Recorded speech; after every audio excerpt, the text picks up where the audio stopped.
Welcome to Pet Sitter Confessional, an open and honest discussion about life as a pet sitter. Today we're brought to you by our friends at Time to Pet and the Peaceful Pet Music, Calm Music for Pets YouTube channel.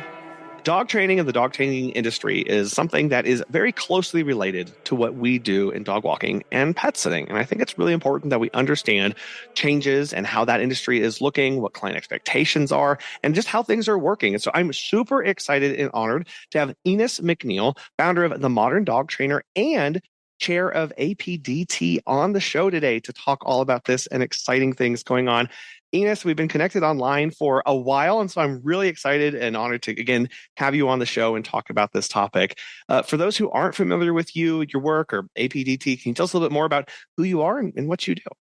Yes, absolutely. Hi, everyone. Nice to virtually meet you guys. My name is Ines McNeil. I'm the founder of The Modern Dog Trainer and currently the 2025 chair of the APDT International now. I've been in the dog training industry for over 17 years. I've run my businesses in a couple different states. I've been a contractor, I've been an employee as a trainer, so I've seen everything in and out of the industry. And so it gives me some really good insights on what's going on. I have a good sense of what the pulse is like. And I think dog trainers and pet sitters have a really amazing opportunity to collaborate. So I think this is a really nice crossover. Yeah, absolutely. And so you've been in the industry a while. How did you get started? Oh, that's a good question. So I'll go back to the beginning. I'm actually an immigrant from France. So when I was 4 years old, I moved to Austin, Texas with my family for my dad's job. We ended up staying because we loved it so much. And ultimately, my parents were not animal lovers at the time. They grew up, kind of in rural France, just similar to rural US, dogs live outside and they're not really a part of the family, that kind of setup. So for some reason, I was absolutely obsessed with dogs. And I was lucky enough to live with or nearby two really amazing neighbors, one being a dog rescuer and one being a cat rescuer. So on one side, I had a neighbor with about 32 cats. And on the other side, I had a neighbor that had anywhere from 10 to 17 dogs at any given time. So I got to really experience both canine and feline worlds. Yeah. And that really just nurtured my love of animals. And when I was a teenager, I started volunteering at the local no-kill shelter, and I was there every weekend. I'm pretty sure I was an adoption counselor at like 16 years old and helping families meet, their dogs, their future dogs. And so it just kind of took off from there. And I helped animals kind of adapt to people's lives and their families, because for me, in that rescue community, I saw the number one reason animals were not able to stay in their homes was because of behavior and behavior issues. So that became a very important reason for my interest in dog training and helping everybody get along. Yeah.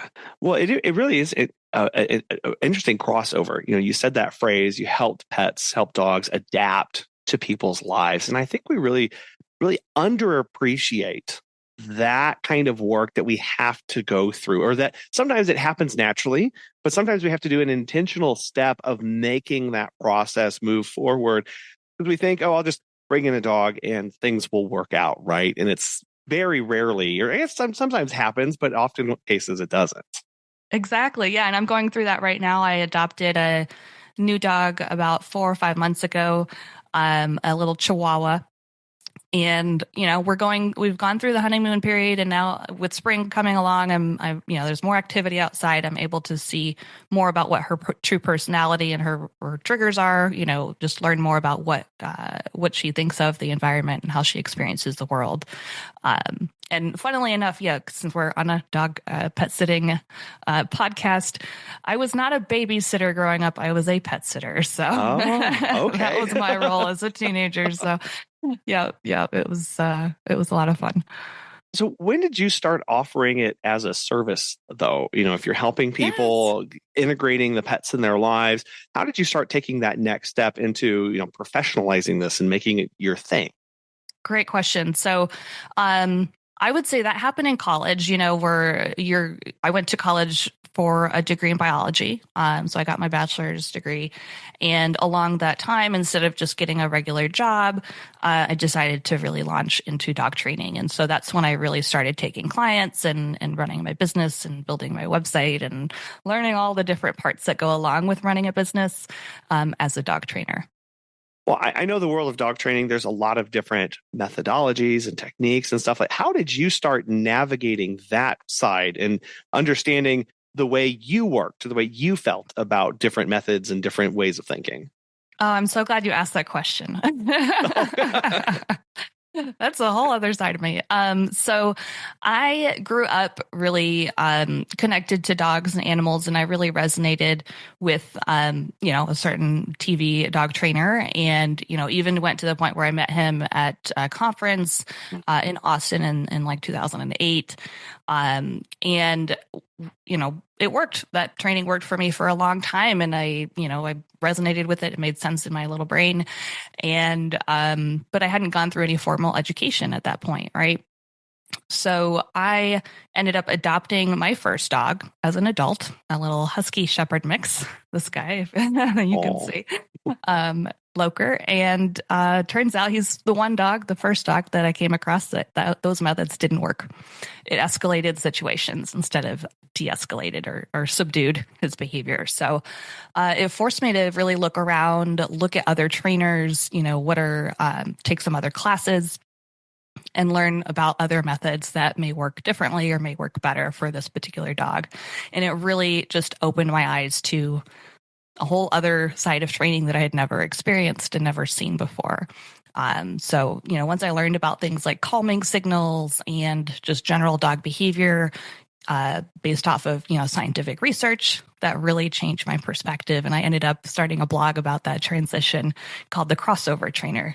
So somebody that crosses over between methodologies is called a crossover trainer. And so I shared my journey about that on that website.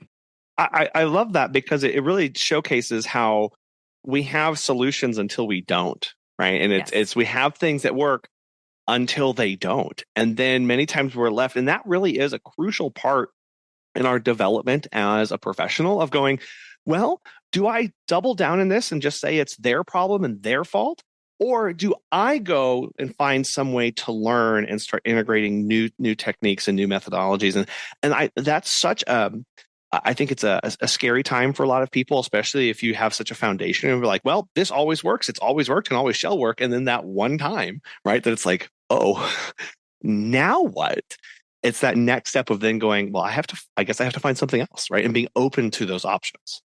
Exactly. I think my pursuit of, a science-based degree, biology, I was very much into experimenting, and, I don't see anything as like I was open to researching new ways of doing things and just experimenting with new methods. And I wasn't emotionally tied to any one particular method. It wasn't my identity. It was really more of what's going to work for this dog. Let me see what else is out there, because I know it's possible. Yeah. When trainers make that crossover, I mean, how does that impact them personally, or like their business, their community? What is that process like for them? It's huge. I think it can be, especially for a dog trainer that's been in the industry for a long, long time. At that point, I think I'd been training for about 5 years.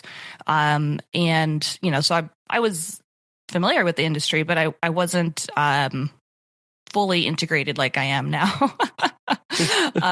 But yeah, when you change over like that, there's definitely some cognitive dissonance where, things just don't make sense. You feel like you're, flying blind a little bit. You feel like you don't have anybody you can turn to. And so it's a challenge, but, hopefully you are able to find new communities and new ways of thinking, to discuss those challenges. Yeah, anytime you change processes or ways of thinking, like you're going to have those kind of fallback moments where what's your default? I know we do that in the pet sitting world where we say, oh, here's a new best practice, right? Here's we're going to implement X, Y, Z. And I can just go through the motions and all of a sudden it's like, oh no, like that's what I did 10 years ago. Like, no, we're supposed to be doing something different. And then you get these feelings of guilt and shame and like, what am I doing? And really having to walk through that process a little bit of going, it's okay. I'm learning. I'm still progressing. Like someone's got to train the trainer, right? And that falls to, falls to us. Yes, exactly. No, I think, anybody that's going through that's learning about a new methodology, it can certainly be challenging. But, ultimately we're all in this for the right reasons. You don't work with animals unless you love them. And so I think for me, it just comes down to put the animals first, put the dogs first, and, do what's right by them. You mentioned that you're pretty integrated into the industry now, and I know you're heavily involved. You're the 2025 chair of APDT. Talk to us about the history of the association and kind of its reason for existing. Yes. So it was actually the very first conference I attended as a dog trainer back 11 years ago was like the first time I made it out to a conference. And I was shocked by just the overwhelming like sense of connection and openness and collaboration and community that I experienced there that I haven't really experienced in other areas.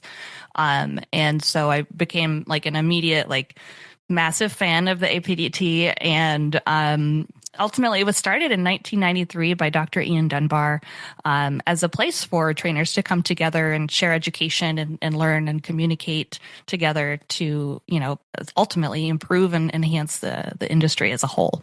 And so, you started attending 11 years ago, and you mentioned that sense of community.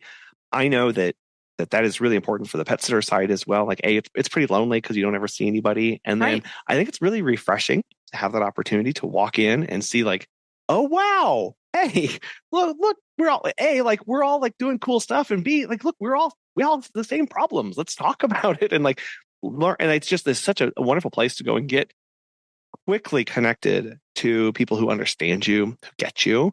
As far as like, how did you then start getting so you attend? It's one thing to be attending a conference, I guess, Ines. Like, why was it important for you to become more involved in the association?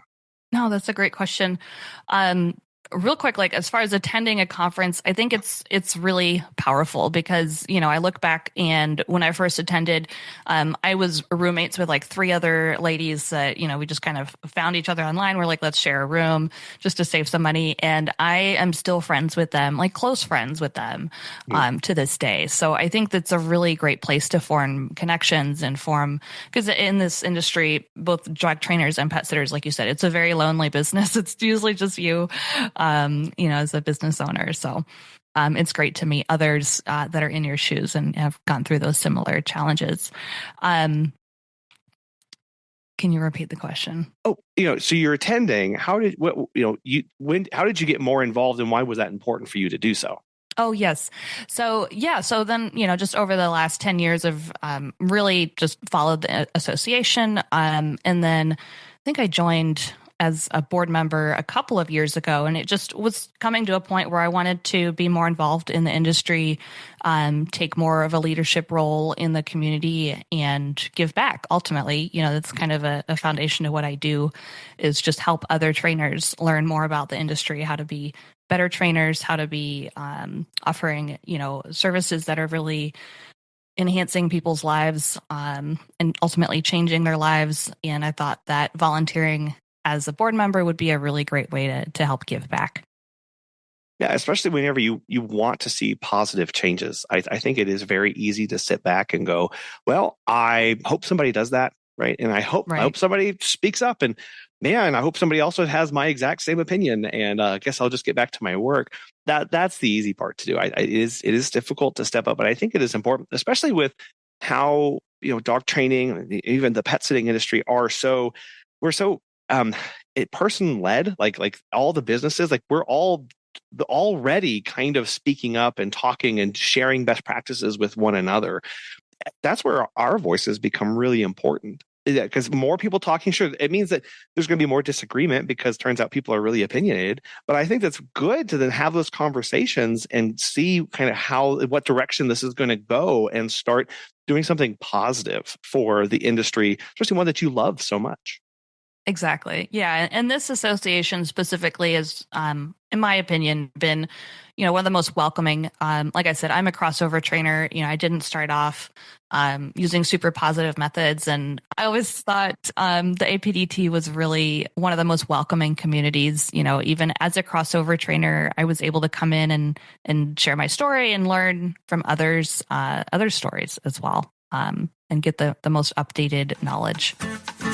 Have you heard of Time to Pet? Doug from Bad to the Bone Pet Care has this to say. Time to Pet has made managing my team and clients so much easier. Our clients love the easy-to-use app and scheduling features, and our sitters love being able to have all of their information organized and easily accessible. My favorite feature is the instant messaging. By keeping conversations on Time to Pet, we are able to monitor our team and ensure nothing ever falls through the cracks. If you're looking for new pet sitting software, give Time to Pet a try. Listeners of our show will save 50% off your first 3 months by visiting timetopet.com/confessional. We mentioned the association, and I just realized I have yet to actually use its full name, the Association of Professional Dog Trainers International. Now there's little hyphen. It's a little different. Little different now. A little different there. So it's actually the Association for Professional Dog Training now. Okay. Yeah. So we changed that as well. We kept the acronym, but we changed it from trainers to training to incorporate our new members. Yeah. So what difference do you feel like that makes? Because I mean, it's one and why was that an important difference for you to make? Change for you to make?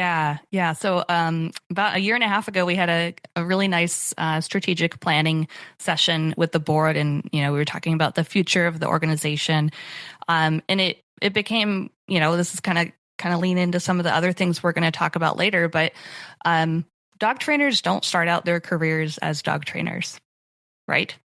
You're usually a pet sitter.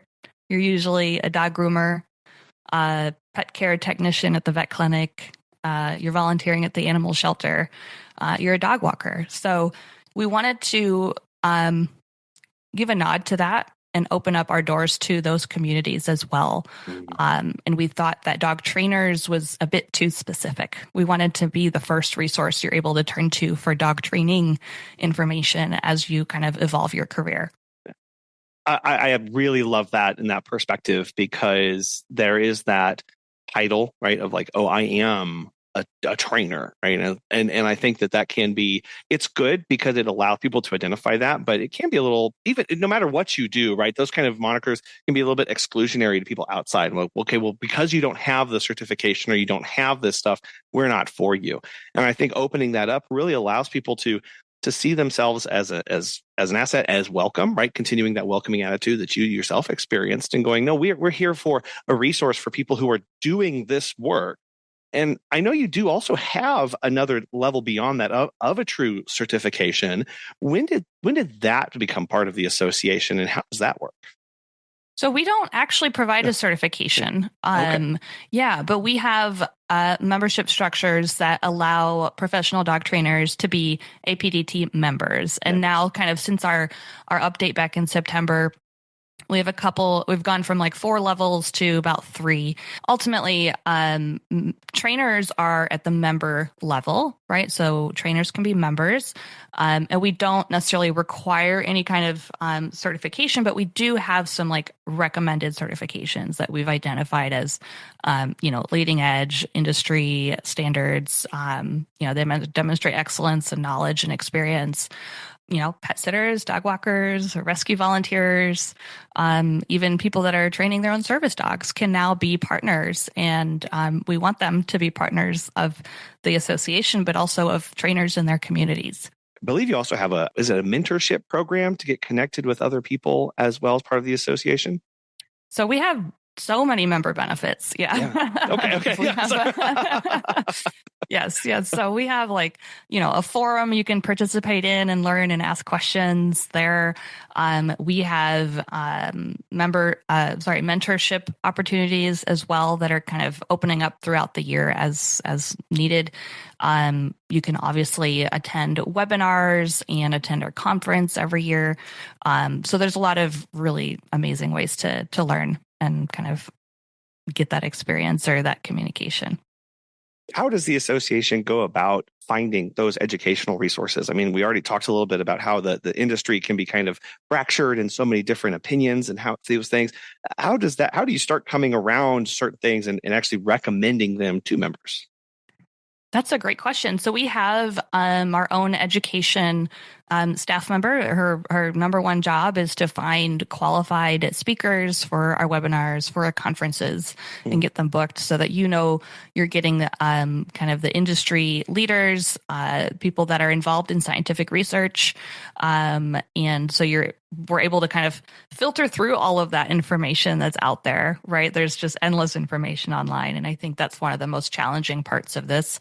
And we're able, as an association, to filter through all of that and give you the most relevant, the most qualified information that you need to really understand what's going on. Yeah, it sounds like it's a really long process of vetting and understanding and the purpose of what that educational material is. I'm sure there's also going, okay, well, what do our current members need, right? And how do we put together good programs to make sure that's actually going to be beneficial to them in the end? Exactly. Yeah, it's a collaborative effort. We have conversations with board members. We have, our staff, our executive director, and we're always up for suggestions. So if you want to be a speaker, you're welcome to contact us and toss your name in the hat. We're definitely vetting to make sure that we're having the right people speaking on the right topics that are relevant. No, I misspoke earlier about you having a set sort of certification program.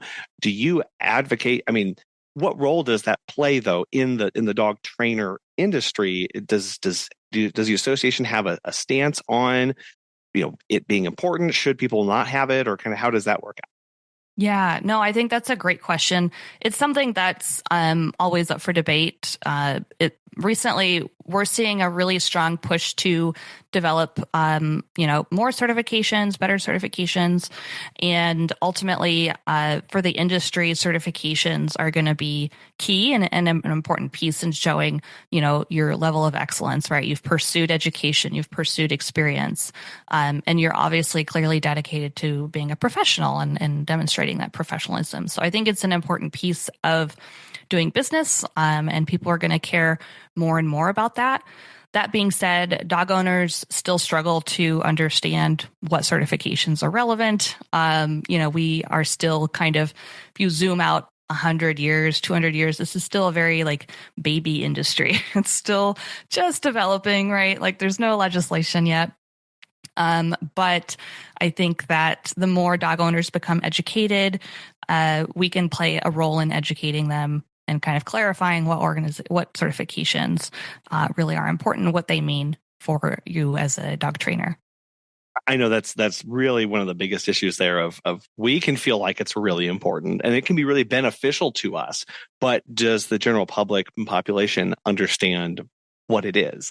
And I know a lot of people have that discussion of, well, if it's not noticeable to the client, why bother, right? If it doesn't make a difference to that person, why bother? But I think what you're saying here is, yeah, but you have to start with yourself first and understand that I need to find out what's important. I need to get my education. I need to understand best practices. I need to make sure that I'm doing things in a really good professional way for that person's benefit. And they might not even know what's going on. And honestly, that's probably the best case, because they're just going to get an immense benefit, an immense value, and it'll be like magic to them, right? That's kind of right. what you hope. Yeah, ultimately, it can only be good for you, right? It shows that you have learned the things that you need to learn in order to make a really great impact on somebody's life and their dogs. I will say, as compared to 10 years ago, there are more and more dog owners that are asking about certifications. They may not quite know exactly which ones to ask for, but they are looking into that. So there's curiosity and interest there that's developing, which is really exciting to see. Yeah, we see that trend from the pet sitter side as well, of just more and more pet owners becoming highly educated and highly aware of options, variances, of certifications, of what other things are out there. And that's been really good to see when they start asking good questions. I mean, honestly, Megan and I in our business, we've been doing it for 13 years. And I think just recently we started to have people ask, "Oh, you've got insurance, right?" And it's like, Yeah. yes, it's a thing. Yes, it is. I've been waiting a decade to tell people that I have this, right? Like as more people become exposed to messaging, it really helps elevate that to where now they can start asking these questions, and it's like, sure, yeah, that's absolutely something that we have, and I'm really glad you asked. Let me tell you more about why that's good for you. You mentioned the laws and regulations a little bit. I did want to have you kind of dive into this and things that you're seeing from your level. Are there things coming down the line, or what's the that side of things looking like? Yeah, I mean, like I said, compared to 10 years ago, we're seeing more activity and more interest from kind of the general public on regulation. Obviously, there's been horror stories, as I'm sure there are in the pet sitting world as well.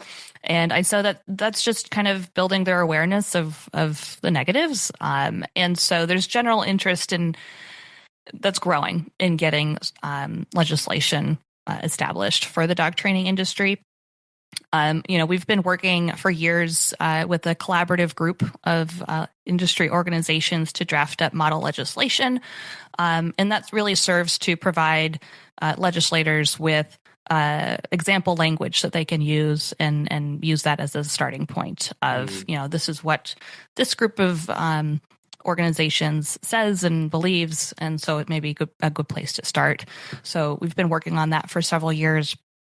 And in general, the APDT is really in support of smart and helpful regulation and training. We believe that regulation and laws can be a really positive movement for the industry. And really, we're embracing the possibility that if it's done really well, it can offer consumer protection and clarity on what kind of professionals to hire for people's dogs.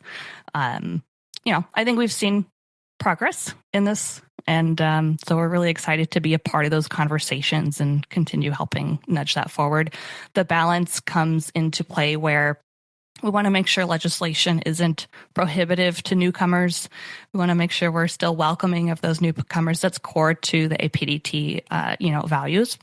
And so we just want to make sure that the legislation that's proposed is reasonable and at the same time sets a standard of excellence that we're on board with. I know you guys have those couple statements on particular things on your website as well, and that's that sample language of like, hey, here's a professional organization's opinion on these individual topics. Exactly. Yeah. So when anybody becomes a PDT member, as in they're a professional dog trainer joining our association, they do have to essentially check off that they abide by the APDT standards. Mm-hmm. And so we have established our own standards that, we've all agreed that this is kind of the minimum we expect our professionals to perform at with their clients. And so I think that's really good verbiage to take a look at and really understand where our organization is at. Well, especially when you look at how different legislation comes about. And I think that's always the biggest fear of, is this legislation driven from passion or punishment? Mm-hmm. And we as industries are going, the last thing I want is legislation passed immediately after one of those horror stories as a pure reactionary event that actually is going to be, as you said, very prohibitive to existing businesses, to new businesses, and make it harder to exist and work in the space. And so finding those ways to have supportive things, because oftentimes what can happen in laws and legislation is the big players rally behind certain legislation that's kind of like pulling up the ladder behind them as they're climbing up and being like, well, here's, we've lobbied, we've got this taken care of. You see it in tech firms and all sorts of other big companies and going, well, those new players, sorry, it's too cost prohibitive for you to abide by these, but we can take it because I can hire another lawyer or two. So good luck, right? And it's like, no, we want these to continue to be good for everybody and good for the client and the pet at the end of the day too. Exactly. Yeah. It's an ongoing conversation and I'm just grateful to be a part of it at this time in the growth of the industry. Yeah. And I think we have some really smart people on our team to help guide that. I mean, are you actively reaching out to legislators? Do people reach out to you as an organization, or are you just getting connected organically to these things as they come up? We're actively involved in conversations. So we've got some really strong relationships with other industry organizations in the dog training space. And so we all kind of come together and discuss bills that have been proposed and see kind of, where things stand. And I think that's really encouraging to hear, right? That you have a seat at the table. Because again, the last thing you want is to kind of wake up one day and go, they did what and how and huh? And be left scrambling on the back end to go, now what does this mean for my business, right? How do I now adapt to this? And of course, it won't be 100% fit for everybody. And I think that's just unfortunately part of how these things work out. But the goal again is to find that scope and that right balance to making it work. Exactly. Yeah. Well, on the heels of legislation and laws, I did want to ask you also about things like, threats or issues that are facing the dog training world and kind of what you're seeing there. Yeah, no, that's a great question. I think that, post-pandemic or during the pandemic, everybody got a dog. Did they, Ines? Yeah, Tell me, I think so. Hold me down. Let me write this down. I think every single person.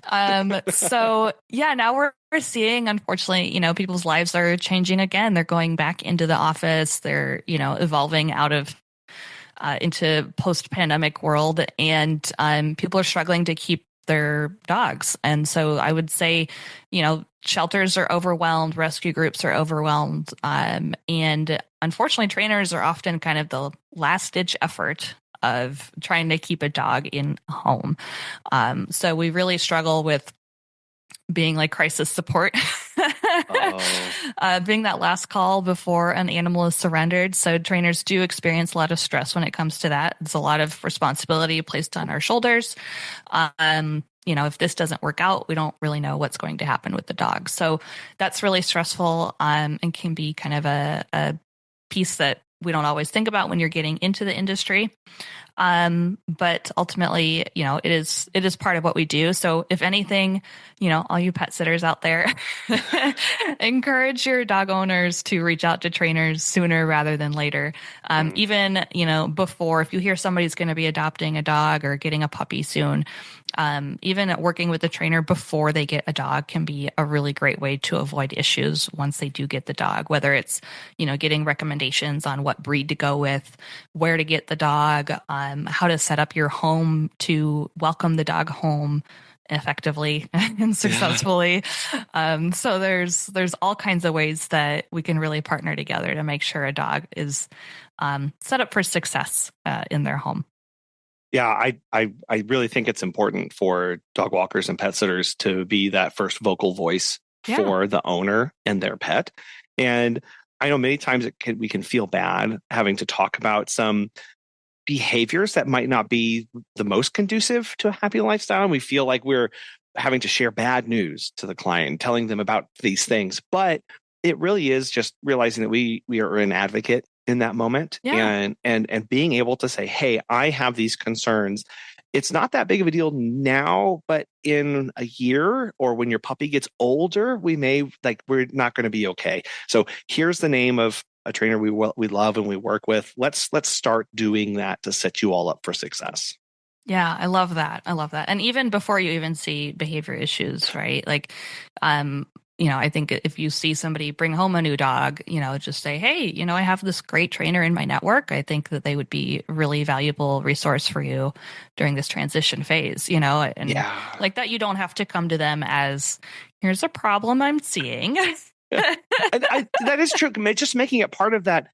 Oh, you got a dog? Hey, when you get a dog, you need to have a trainer's phone number on speed dial and just start doing some introductory things, because part of what that does for the owner is, sure, it helps them adapt to the home. And I love that you mentioned about getting the home set up for them, because I'm bringing a dog into a home that's set up for people, not dogs. And there's a lot of issues that can arise from that, or at least friction that can happen in the life of the owner, and going, let's start right now to make this as smooth as possible, because I want you to live your best life with your dog for as long as possible.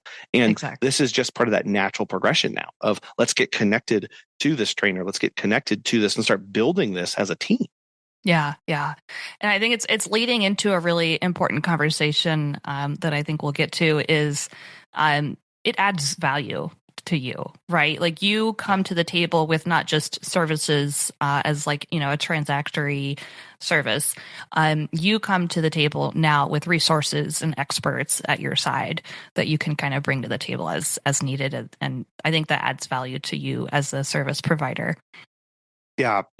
I often think that there's more information accessible than ever before for owners. Right. And yet the number, like they still struggle to implement any of it. And that's where a lot of this falls down, right? I see you vigorously nodding. Yes. Yes. No, and the other thing is, when you bring in a professional trainer, you're able to skip the line, skip the years of experience, of trial and error, of furniture ruined, of guests scared away out of your house. So you're able to skip all of that trial and error and pay for essentially a professional to come in and tell you exactly what you need to know, how you need to do it, when to do it, all of those details right out the gate. So it's such a convenience to have a professional come in and really support you through that. And I love the idea too that you had said even before they have that dog sitting in their home going, okay, now what? Having that pre-dog conversation of, hey, let's put together what do you envision your life looking like, right? And what things should we possibly avoid given your lifestyle? Because we get clients sometimes who they go, well, I grew up on a farm, so we always had cattle dogs. And so I've always loved cattle dogs. And now I have a cattle dog. And it's like, but you, okay. Oh, God bless. Yep. Here, let's. Yep, exactly. I mean, yeah, a trainer can really understand, the reasons why dogs were bred a certain way, breed specific behaviors are there and should be acknowledged. It's not like, it's the cookie cutter thing, but there are tendencies that need to be addressed for the animal's welfare in the way they're living in your life. And there are certain breeds that are just not going to be a fit for every family. So I think that's a conversation. A lot of times when people get dogs, as I'm sure everybody here that's listening knows, it's really just because of how cute they are, without much consideration for, the breed tendencies and what they may experience living in their current lifestyle. Yeah, and it does take some hard conversations too, because also I know a lot of people their friend may get a certain breed of dog and they go, oh my gosh, look what they get to do. They get to do all this fun stuff. And then their dog doesn't, like going to the park or doesn't like the car rides. And then there's this disappointment and letdown. So it's a reminder of just how emotional all this is. And sometimes from a trainer's perspective, I mean, there's the behavior aspect, but then you got to work with that owner and start kind of teasing through, do you break out your psychological couch and sit down and go, tell me about your, like I'm sure there's a lot of that kind of unpacking these things with the owner. Absolutely. Yeah. We get into family dynamics quite a bit. Been a marriage counselor a couple times in my life. It's fascinating. Yeah. Yeah. I remember, one couple was kind of joining their lives together. One had two small dogs, one had one larger dogs, and one side of the family wanted to let the dogs up on the couch. The other was adamant that they shouldn't be allowed up on the couch. And it was, tug of war on that for a while. But I got to kind of help both sides see each other, and understand their needs. So yeah, understanding the human dynamics in the dog world is important to this career for sure. Yeah. Can't forget about the people. A dog has never reached into his pocket to pay me at the end of a walk, and a cat's never called me to scoop its litter box. Like it's always a person that has concerns or problems, previous experiences, biases. They've got all of these things wrapped up. And it's sometimes for us, it's not about the dog getting let out to go potty. Sometimes it's about giving that person freedom to go see their family member in the hospital and going, there's just a lot here. And when we lose sight of that, sometimes it's harder to connect with our clients and make sure we are adding that value and serving them well, like you mentioned. Yeah, no, I love that. I think it's a great way to see it, especially as a pet sitter. You can really enable people to live really amazing lives with your help. as pet professionals, we know that some pets struggle with anxiety, whether it's storms, fireworks, or just being home alone. But did you know that calming music can actually help them relax?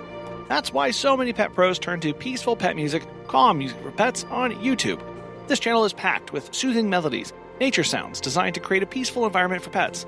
Sitters and walkers alike use it during visits to help calm anxious pets, and it's perfect for your own furry companions too. Want to help your clients? Share the channel with them or just start it playing before you leave.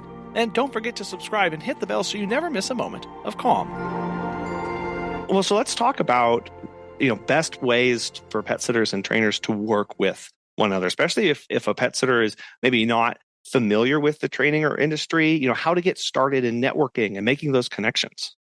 Yeah, no, I mean, I would say I would start out by just looking at our trainer search. We have our members are listed in our trainer search. And so look up your zip code, see if there's anybody in your area that, has accepted our standards of dog training, and see if there's somebody that you can connect with and just start that conversation. Say, I'm looking to expand my network this year.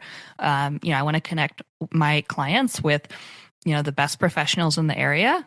When it's relevant. And so I'd love to meet up for coffee. And I would say most people are open to that because I think everybody's looking for those kind of relationships now. And same for dog trainers. Like, I can't tell you how many dog trainers are now kind of starting to add dog sitting, specialty dog sitting to their services because they serve a lot of dogs that have special behavior needs.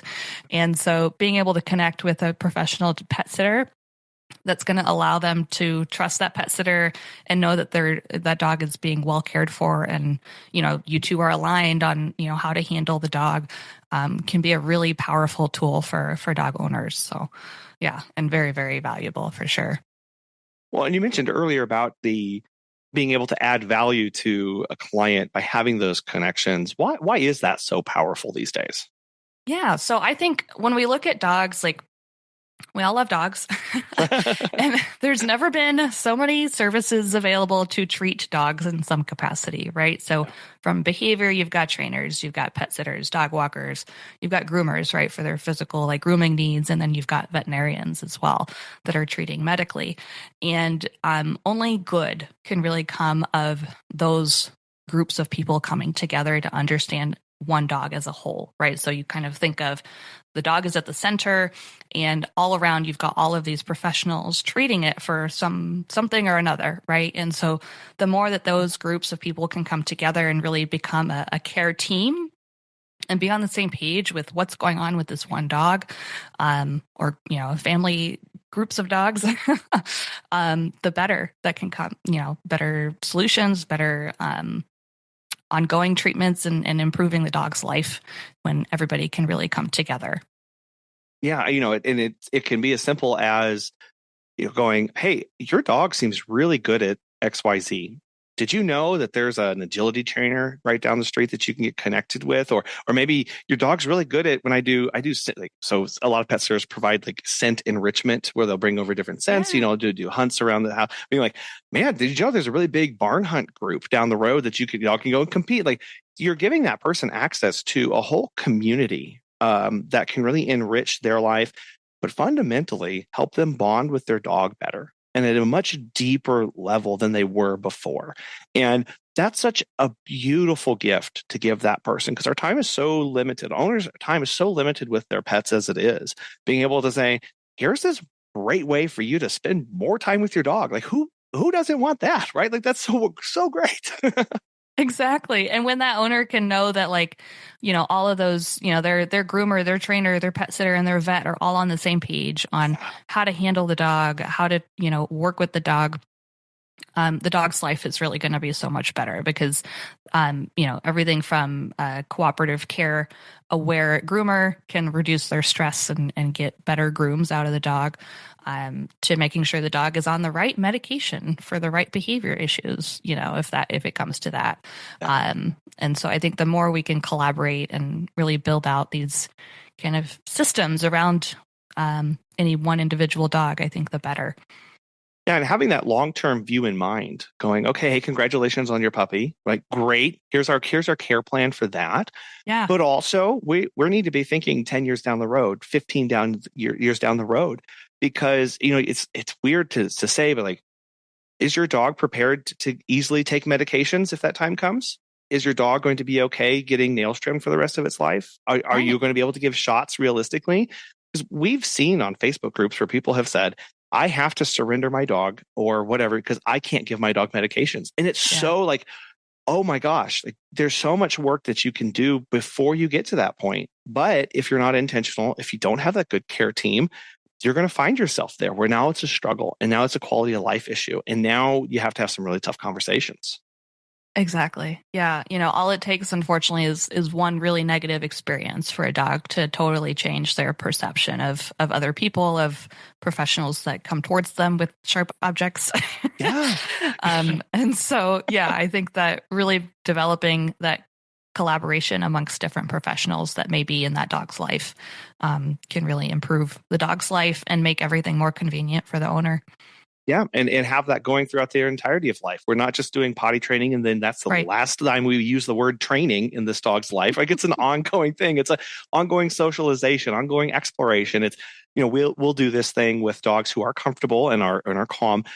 Trying to get them up to increase hands-on time. Touching their ears as they're comfortable, doing paw pads. Feeling around their mouth again as they're comfortable, and working with them in that, so that hopefully this increases their time to enjoy when they're at a groomer's or when they're going to the vets and they're being poked and prodded and moved and lifted and all this stuff anyway, going, hey, we're trying to make it so that, because that means that the owner's more likely to take the dog to the groomer on a regular basis, more likely to do those annual checkups, more likely to get them to a trainer if the dog is in this situation. So it's really trying to think holistically and have that good network of people who are on board with that kind of thing.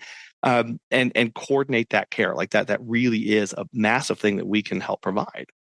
Exactly. Yeah. I mean, think of, if you're doing that work of really helping the dog adapt to being touched and getting paws handled and ears touched, I feel like that can only add value to the groomer. And then you become potentially a referral source for them because they know you're going above and beyond just, feeding the dog and letting it out to potty. Yeah. So, yeah. Yeah.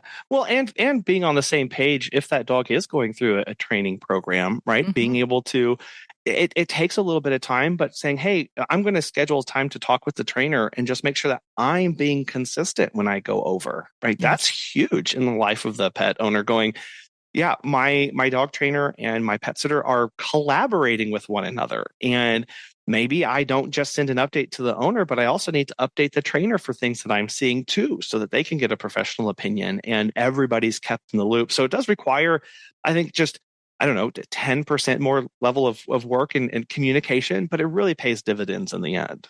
Yes, exactly. Because then you really become a trusted resource for that groomer or that professional, whoever that you're doing that for. For trainers that work on behavior and even, just basic obedience, like I'm a big advocate for communicating with the vet and letting them know, here are the things we're working on, why we're working on them. And then having the owner take that handout or take that, summary over to the vet so that the vet's aware of the training that's going on. And that's another great way to get an introduction, right? At that point, by the time you visit the vet, they've already heard your name a couple times and established a really positive association with it. So, yeah. I love that because sometimes it's hard for the owner to communicate exactly what's going on. Yeah, and for no fault. I mean, they're not steeped in it. They don't live, eat, breathe, drink this every single day. It's okay going, hey, here's a little write-up from my perspective on how we're doing things. Take this next time you go X, Y, Z. And that's a great way of saying, just giving them a little heads up, right? Yeah. And they can't but be thankful for that of going, this is really, I'm sure they would love to know all of the dog's reactivity, stress, and stress levels and things like that. A groomer's going to really want to know, like that's going to benefit them so much. That's true. Yeah. Could do it for groomers too. Yeah. Well, the association really helps prepare their members for a lot of things and beyond networking and education. How are you guys helping dog trainers through things like economic uncertainties and how to navigate those waters? Yeah, no, I think, the APDT has always strived to be kind of a hub for communication and collaboration. And so, we have a really amazing online forum in our app. And, we're constantly listening to what our members want and need and developing educational resources that can help them through these times. We're also expanding our partnerships. So as part of kind of my role here as chair, one of my kind of personal goals during my time here is really to expand our value and partnerships that we've developed and really give our members access to even more resources that are kind of no-brainers, in my opinion, especially as most of our members are kind of solo business owners. They're not part of big corporations or anything. So I want to try and get them some more benefits and hopefully some good announcements soon, maybe by the time this has been aired. And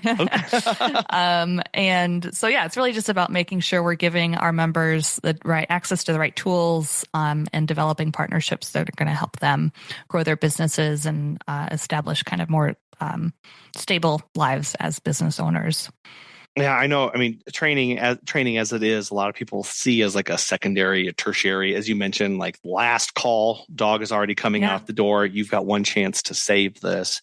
And so helping people understand the value of that work before we get to that point, and I know from our perspective, a lot of times people think pet sitters can just be, we're just, magic workers of like, hey, my dog's, I'm not going to do anything to help you or set you up for success. I just want you to come in and successfully get my dog out to potty or on a good walk. And it's like, that's not how any of this works. So I can't imagine how much more so in dog training of like, hey, can I book, one visit for you to come over and quote unquote fix everything?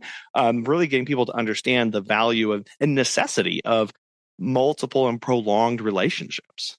Yeah. No, exactly. I think it's easy to fall into, just doing what the client says that they want, right? And just doing that one session is kind of the business coach coming out of me. But okay, go. But ultimately, very minimal things can essentially get accomplished by doing just a one lesson offer. And so I always like to say, give people a solution that's really going to solve their problem. That's what they're coming to you for. They have a problem, they need a transformation, and give them the best option that you can deliver that's going to make sense and that, is going to give them that transformation as best as possible. And that often is not a one session package, or it's not even a package at that point. It's just one lesson. So, no matter what people say they want, they ultimately need to get from A to Z, and you have to come up with a solution that's going to give them that. So, yeah. What are you seeing modern pet owners looking for? You mentioned, they don't always say what they want. What are you seeing from the association or just your own personal perspective? Yeah, no, I would say dog owners right now are looking for compassionate providers. So they want to obviously have their dog treated well, but they also want to not feel like they're going to have somebody come in and judge them and that it's going to be like a military boot camp and that they're going to have to turn their lives upside down to address any kind of training issue. And so life is already chaotic enough as it is. So I would say they're looking for trainers that really understand where they're coming from, what they're struggling with, what lifestyle they thought they were going to have, and where they're at now. And so anytime you can show dog owners that you understand them and that, you're there for the dog, but also for them, I think that's a really positive thing to try and do. So, yeah. Yeah, you can certainly recommend something, but it has to be practical and doable. Like, hey, have you considered turning your house into Fort Knox and never leaving? Have you tried that maybe? It's like, well, sure, that could work, but also, right? Like we have some problems with that. And I'm sure that's definitely taking the time to really see what's the best way to make this progress that we're looking for. Like you said, we need to get from point A to point B. And I don't know exactly how many steps along the way it's going to take sometimes, or I may plan out, but it has to be realistic and doable for that person. And you don't get that kind of customized care and plan without listening to the person and understanding where they're coming from. Exactly. I think you have to go in and understand. You may have this curriculum in mind. You may have, these things you want to check off your list to get them there, but you have to meet people where they're at and what they're, physically, emotionally capable of handling at the time in their life that they're at. I love that. And Ines, I really want to thank you for coming on the show today and sharing about the amazing work that the association is doing, the struggles and some of the things that dog trainers are facing, how we can best work together to better the life of the pet and the owner. I know that you guys do a whole awful lot and that we've just barely scraped the iceberg here. So how can people learn more about the association, get in touch, and follow along with everything? Yeah, I would say go to our website. That's really the number one place where we put everything that we do. It's the APDT.com. And then we also have a huge amount of resources, both free and paid, for pet sitters. I would definitely direct you guys to our webinar that's called Understanding Dogs Through Body Language and Behavior. I think it's a really great starting point to understand dog behavior, which if you're going into any home with a dog, you might want to understand that. And then also, if you want to get a little bit more nerdy than that, you can go to our webinar that's called Learning Theory 101. It's an introduction to how animals learn. And so ultimately, animals are always learning, whether or not you're actively training them. They are learning. So I want to know that one too, just so you understand how your actions can impact their behavior as well. Yeah, we got a new corgi puppy that we rescued, and my goodness, most observant dog in the world. Didn't know. We're really having to be intentional on that. So I know what I'm going to be watching later. So Ines, I really thank you for coming on. I'm going to have those links in the show notes and on the website so people can get connected to those resources and start learning more. This has just been an immense pleasure, and I'm so thankful, Ines. So thank you for coming on the show today. Thank you so much for thinking of us. How do we start bridging the gap between trainers and pet care? It starts with client education. We firmly believe that when clients know better, they'll do better. They'll seek out the best, and they'll look for partnerships within the pet care community. As we reach out to those around us, whether that's trainers or boarding facilities, or whether that's groomers, or that's veterinarians or behaviors, whatever that is, as we reach out to them, start from our foundations of the best care possible for the pets and build from there. Have a network, have a resource of referrals that you can provide to your clients or potential clients if that comes up. When we refer out to one another, it helps build trust and camaraderie within the industry, something we could all use just a little bit more of. We want to thank today's sponsors, Time to Pet, and our friends at the Peaceful Pet Music, Calm Music for Pets on YouTube for making this show possible. And we really want to thank you so much for listening. We hope you have a wonderful rest of your week, and we'll be back again soon.